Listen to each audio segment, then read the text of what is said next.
بسم اللہ الرحمن الرحیم۔ امت مسلمہ یہ اتحاد اور یکجہتی کا وقت ہے۔ سب سے پہلے بنیادی بات آپ کو بتاتا چلا جاؤں، جس گھر کے اندر گھر والوں کے درمیان جھگڑا ہوتا ہے تو باہر والا دشمن کہتا ہے کہ مجھے اب کچھ کرنے کی ضرورت نہیں ہے، یہ خود لڑ جھگڑ کر مر کھپ جائیں گے۔ اس وقت ہمارے مسلمانوں کی بھی یہی حالات ہیں۔ ہم خاص کر فرقہ واریت کی بھینٹ چڑھ چکے ہیں۔ مثال کے طور پر اب بریلویت اور دیوبندیت کو عروج ہے۔ اس میں فرق آخر کیوں ڈالا گیا ہے؟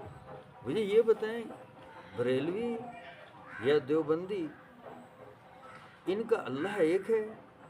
بالکل ایک ہے۔ اب خود جواب دیتے جانا۔ رسول اللہ صلی اللہ علیہ وسلم ایک ہے، اسی طرح کلمہ ایک ہے، اسی طرح ولادت کے احکام ایک ہیں، اسی طرح بلوغت کے احکام ایک ہیں، اسی طرح نکاح کے احکام ایک ہیں، اسی طرح طلاق کے احکام ایک ہیں، اسی طرح نماز کے احکام ایک ہیں، اس طرح قرآن کلام پاک کے احکام ایک ہیں، اسی طرح قرآن ایک ہے، اسی طرح تراویح کا حکم ایک ہے، اسی طرح میرے دوستو حج ہو گیا یا عمرے کے احکام ایک ہیں، زکوٰۃ ایک ہے، عشر ایک ہے، حلال اور حرام کے احکام ایک ہیں، اور اسی طرح سود اور ملاوٹ، ان چیزوں کے احکام جب ایک ہیں تو میرے دوستو جب ہم ان سب چیزوں کو مانتے ہیں، شرک عظیم گناہ ہے۔ اللہ رب العزت شرک عظیم سے ہم سب کو بچائے۔